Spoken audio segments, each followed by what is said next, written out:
चलिए तो ट्राई करते हैं क्वेश्चन। ये क्या बोल रहा है ध्यान से देखना आप।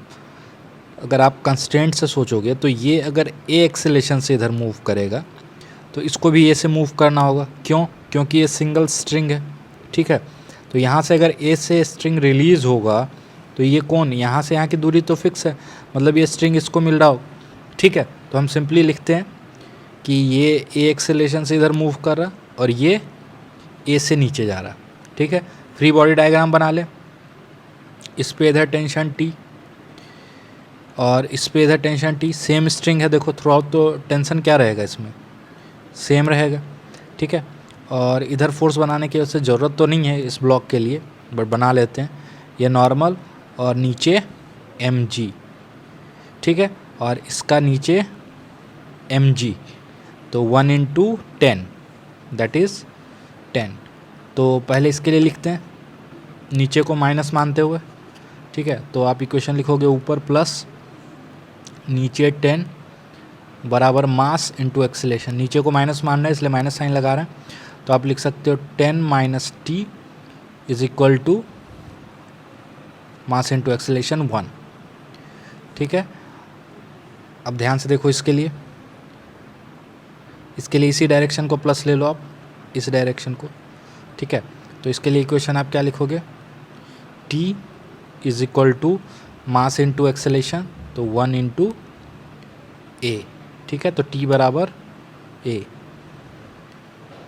इसको उठाओ और इसमें पुट कर दो, ठीक है। यहाँ पे 1a होगा, सॉरी, ठीक है।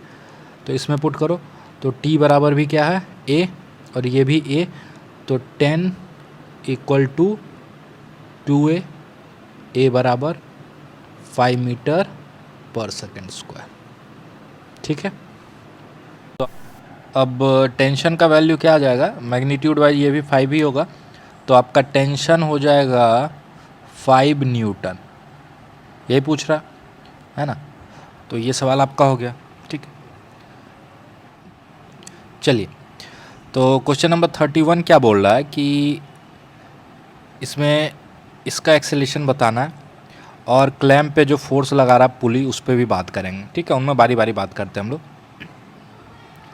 अच्छा, अगर ये ए एक्सेलेरेशन से आगे मूव करेगा, अगर ये ब्लॉक ए एक्सेलेरेशन से आगे मूव करेगा तो ये पुली भी ए एक्सेलेरेशन से आगे मूव करेगा, और अगर ये पुली ए एक्सेलेरेशन से आगे मूव करेगा तो ये ए और ए 2a से स्ट्रिंग रिलीज़ करेगा, तो ये 2a से नीचे मूव करेगा, ठीक है। तो हम लिख सकते हैं कि इसका एक्सेलेरेशन अगर a है तो इसका एक्सेलेरेशन 2a है, ठीक है। अब फ्री बॉडी डायग्राम बना लो। तो ये टेंशन T, नीचे mg, सेम स्ट्रिंग है तो इसमें भी टेंशन T होगा, इसमें भी टेंशन T होगा, तो इधर टेंशन 2T और इसमें 2T। अगर यहाँ टेंशन 2T है तो यहाँ नॉर्मल और यहाँ 2mg, ठीक है। अब ध्यान से देखो, हम लिखते हैं इक्वेशन दोनों के लिए। पहले इस 2m वाले के लिए लिख लेते हैं हॉरिजॉन्टल में। तो आप इक्वेशन लिखोगे 2t, हॉरिजॉन्टल में सिर्फ एक फोर्स है 2t, is equal to mass into acceleration, ठीक है। तो t इक्वल टू ma, एक इक्वेशन आ गया, ठीक है। अब ध्यान से सुनो, अगर इसके लिए इक्वेशन लिखते हो ऊपर को प्लस मानते हुए तो लिखोगे t - mg बराबर मास इंटू एक्सेलेरेशन -2a, क्योंकि हम नीचे को माइनस मान रहे हैं, ठीक है। t का वैल्यू पुट कर दो ऊपर वाले इक्वेशन से, तो ये हो जाएगा ma - mg बराबर -2ma। तो इसको रीअरेंज करोगे तो ये हो जाएगा 3ma बराबर mg, तो a बराबर g/3 है ना। तो ये g/3 से इधर मूव करेगा तो ये 2g/3 से नीचे आ रहा होगा, तो इसका एक्सेलेरेशन हो जाएगा, पहला सवाल का जवाब ये हो जाएगा 2g/3, ठीक है।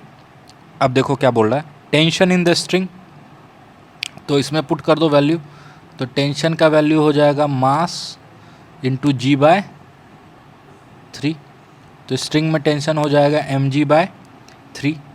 अब बोल रहा है कि calculate the force exerted by the clamp on the पुली। तो इस पर बात करते हैं। इसके लिए क्या करते हैं, पहले ऐसे पुली का अलग से फ्री बॉडी डायग्राम बनाओ। ठीक है, ये आपका पुली है ए। ठीक है, इस पुली पे इधर लग रहा है टेंशन टी, ध्यान से देखना, और इधर लग रहा है टेंशन टी। ठीक है, और क्लैंप कुछ फोर्स लगा रहा होगा, अभी हमको नहीं पता, तो सिंपली एक आर्बिट्रेरी डायरेक्शन में मान लेते हैं एफ फोर्स बाय क्लैंप। ठीक है, अगर इसके इक्विलिब्रियम की बात करें इस पुली के, तो इस पे नेट फोर्स क्या होगा, 0। तो अच्छा, डायरेक्शन वाइज भी ध्यान देना होगा, तो ऐसे लिख सकते हो एफ सी, इसको मान लो आप आई, इस डायरेक्शन को, और इसको मान लो जे। ठीक है, तो हम लिख सकते हैं F C plus T I cap plus T J cap equal to 0। तो जो फोर्स है क्लैंप लगा रहा है पुली पे, that will be minus T I cap minus T J cap. ठीक है, तो ध्यान से देखना, जो फोर्स क्लैंप लगा रहा है पुली पे वो कुछ ऐसा होगा। अगर इसको अलग से बनाओगे तो जो फोर्स क्लैंप लगा रहा है पुली पे, उसका एक्स कंपोनेंट इधर होगा क्योंकि ये माइनस है, तो ये हो जाएगा ऐसे टी, और एक ऐसे हो जाएगा टी। यानी क्लैंप जो फोर्स लगा रहा होगा वो कुछ ऐसे लगा रहा होगा, इस डायरेक्शन में। ठीक है, तो नेट फोर्स क्या हो जाएगा, नेट फोर्स हो जाएगा आपका √2t, और t का वैल्यू क्या है, t का वैल्यू है mg/3। तो नेट फोर्स हो जाएगा जो क्लैंप लगा रहा है पुली पे, वो हो जाएगा √2 mg/3। चलिए, तो क्वेश्चन नंबर 32 ट्राई करते हैं। अगर आप ध्यान से देखोगे कि ये अगर ए एक्सेलेरेशन से नीचे जाएगा, ये वाला ब्लॉक, तो ये पुली भी ए से नीचे जाएगा, और ये अगर ए से जाएगा तो इधर से भी ए स्ट्रिंग खींचेगा और इधर से भी ए स्ट्रिंग खींचेगा। मतलब इसको इंक्लाइन के अलोंग 2a से ऊपर जाना होगा। ये आपका कंस्ट्रेंट वाला पार्ट हो गया। ठीक है, तो चलिए कंस्ट्रेंट वाला पार्ट पहले आपको शो करके दिखा दें। ये हो जाएगा इंक्लाइन के अलोंग 2a, और ये हो जाएगा नीचे की तरफ a। अब फ्री बॉडी डायग्राम बना लें, तो इधर टेंशन T और इसमें भी टेंशन T, इसमें भी टेंशन T, सेम स्ट्रिंग है, तो इसमें कितना हो जाएगा 2T, और इसमें हो जाएगा 2T, नीचे 2mg, और ये हो जाएगा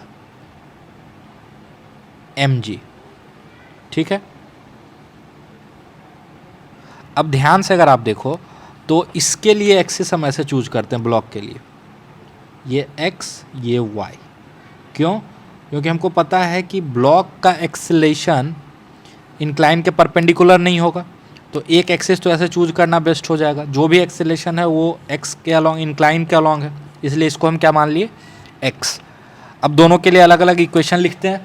ठीक है, तो ध्यान से देखो कि आप अलग अलग इक्वेशन जब लिखोगे तो पहले इसके लिए इक्वेशन लिखते हैं। ठीक है, तो सारे फोर्सेस को एक्स वाई में रिजॉल्व करोगे तो यहाँ पे एक फोर्स और लगेगा, सॉरी, ये हो जाएगा आपका नॉर्मल। ठीक है, तो ये हो जाएगा, नॉर्मल को रिजॉल्व करने की ज़रूरत नहीं है, ये हो जाएगा mg cos 30, यानी mg√3/2, और इधर हो जाएगा mg sin 30, यानी mg/2। तो ये आपका किसी काम का नहीं रहा। चलो, तो हम लिखेंगे कि इंक्लाइन के अलोंग ऊपर की तरफ को प्लस मानना है, तो लिखेंगे t minus mg/2 is equal to mass into acceleration. इसका एक्सेलेरेशन क्या है, 2a है ना, इंक्लाइन के अलोंग क्या है 2a, तो ये एक इक्वेशन हो गया। ठीक है, परपेंडिकुलर में चाहो तो आप n के लिए लिख सकते हो, बट ज़रूरत नहीं है y में लिखने की। इस ब्लॉक के लिए लिखते हैं अब। तो ऊपर की तरफ को प्लस मानते हैं, तो इक्वेशन आप लिखोगे 2t माइनस 2mg, ठीक है, बराबर मास इंटू एक्सेलेरेशन माइनस से, ठीक है।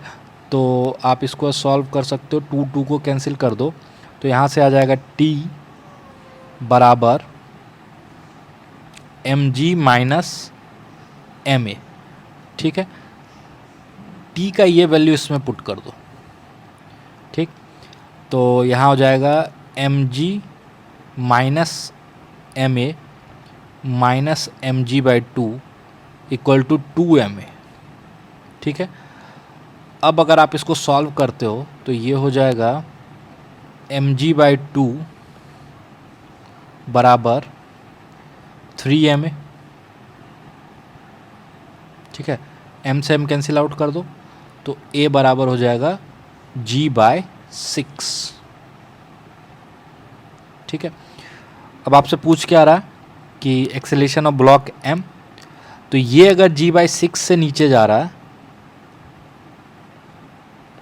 ठीक है, तो ये इसके ट्वाइस एक्सेलेरेशन से इधर जा रहा होगा अलोंग द इंक्लाइन, यानी ये वाला जो होगा आपका ब्लॉक, ये ऐसे जा रहा होगा इंक्लाइन के अलोंग g/3 से, g/3 से अप द इंक्लाइन, ठीक है। Thank you.